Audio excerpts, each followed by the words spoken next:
What up, peeps and peepettes? MorbTron back to the more Destiny 2, and today I kind of wanted to talk about Season 3, or Warmind, looking back at it now that it's about to end, and we're about to go into Season 4, aka Forsaken.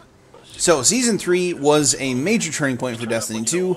It brought a lot of faults that the game had to a halt, and kind of turned the boat around, and we started going back in the correct direction. There was more to explore, more to uncover, and more to accomplish in Season 3 than there was in vanilla release or Curse of Osiris. At least it felt that way, in my opinion.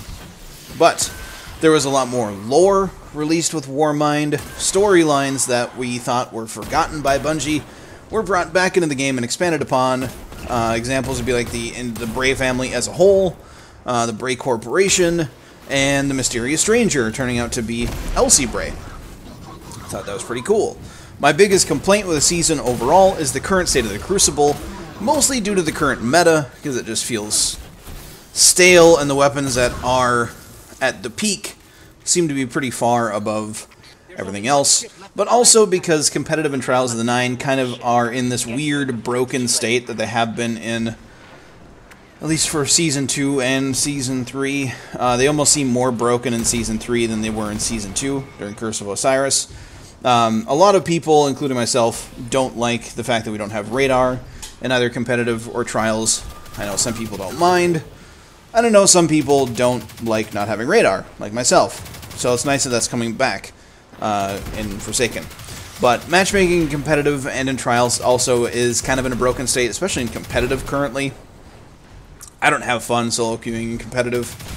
You could say that, you know, you should be in a group of 4, but not all of us have that luxury. And then, of course, there's the issue of not being able to reconnect to a competitive or Trials match after you disconnect. You should be able to reconnect to a match if you disconnected. It's common sense. I mean, really, that should be fixed. Overall, my opinion of Season 3 is a decent one. The season was good. It was better than Season 1 or Season 2.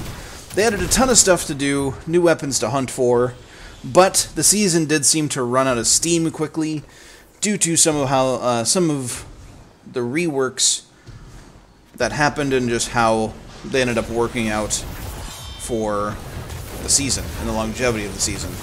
The biggest one kind of being the Vanguard and Crucible rewards rework. That was the one that, right out of the box, was advertised as one of their biggest changes in Season 3.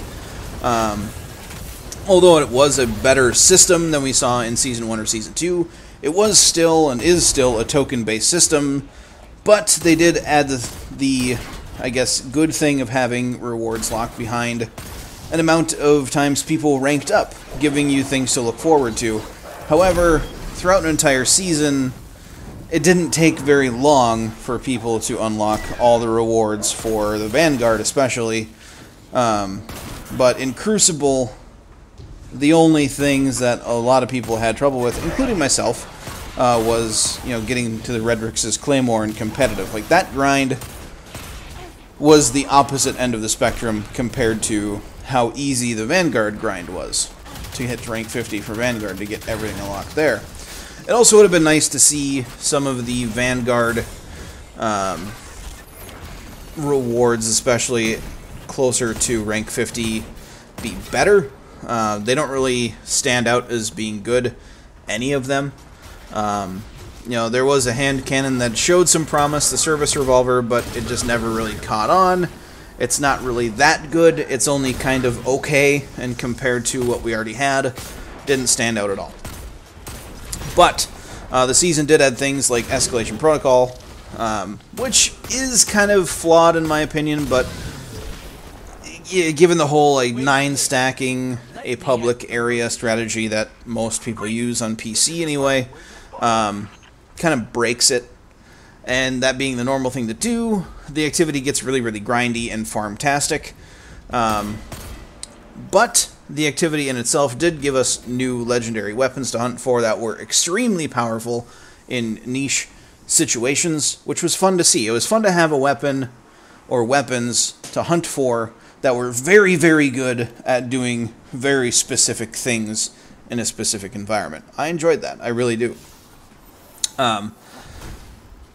It'll be interesting to see what the new kind of public event area thing is going to be like for Forsaken. I think that they can take what they've found out for Escalation Protocol and make it 10 times better. So, can't wait to see what happens there. I need to talk about Iron Banner. Now, Season 3 start saw a rework for the token system to kind of match the Vanguard or Crucible system. Although good in theory, having no new weapons introduced throughout the season made Iron Banner not that exciting after the second or even the first time the event happened, as it was not difficult to unlock nearly everything the first time it was back. I really wanted to see new weapons introduced every time in Iron Banner as it comes around, because it makes the event feel fresh, gives us something to farm for. I think that they need to kind of look back into what they did in Destiny 1, especially with the new random roll system coming back. Having like a featured weapon or one or two featured weapons that you're able to purchase from a vendor that will have a random roll on them. Even for the tokens, if they decide to keep tokens for Iron Banner, I think would be pretty cool. So you get to farm your face off for a good roll on a weapon that you may or may not get. You might have bad RNG, or you might get a God roll weapon. I can't wait for God rolls to return. I think it's going to be kind of cool. But Faction Rally as well, from my perspective as a small content creator, having the ability to only pledge to one faction per rally left a pretty sour taste in my mouth, because I wasn't able to put my hands on and review all the new weapons as they were released, as basically every weapon was released the first time it came around. But you just weren't able to pledge to every faction. But, given how that setup was done, only being able to pledge to one with how that rally worked, with how much of a grind it was, I think it was the best for the game, for that version of Faction Rally. So, I'm not going to say I didn't like it and it should change just because I'm a content creator. It is changing. It's going back under the knife for Season 4, because it was very clear to Bungie that it just wasn't the way that it should be done. It would be nice to see Faction Rally worked into every event in the game. You know, you put on your faction's armor set, and you get things to help out your faction in every activity in the game, be it the raid, Crucible, you know, strikes. You know, maybe, you know, just stick with public events and things of that nature too.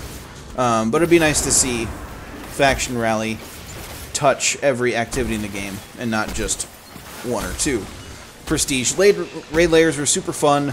The locked archetype loadouts forced us to use weapons we might not normally use in a raid environment, and it made it really fun. It made it a very fun raid environment. The other modifiers added flair that we haven't seen in the Destiny raid scene yet as well. So that was kind of cool. I really like the Prestige raid layers. My only gripe with them is that they were introduced so late into the season, and I really wish that you know, they would have been released sooner, like with the start of Season 3 even, and that we would have had more specific rewards to go along with those Prestige raid layers, not just the 400 power level trophy weapons that we currently have. But it's nice to see Bungie branching out and trying new things, at least. Now, the last thing I want to talk about is Solstice of Heroes. It's not just a Season 3 thing, it's more a wrap-up for all of Year 1 for the game. It gave us a reason to complete things that we might not have completed on our own, and gave us some pretty cool trophy armor to go into Forsaken with. I have no real gripes with that event specifically. Like I said, I thought it was really fun. Not super innovative, as Bungie's done that sort of thing before, but it gave us something to do basically the last month of Year 1. The only thing that I didn't enjoy about it was grinding 30 adventures to get all of the armor for all of my characters. That got a bit boring, but that's more of a fault of the adventures and not of the Solstice of Heroes event itself. But let me know what you think in the comments section down below of Season 3 of Warmind. What are you most looking forward to for Forsaken in Season 4? I really want to know. Personally, the sandbox changes are what I'm looking forward to the most, and we get those just in a couple days. I can't wait.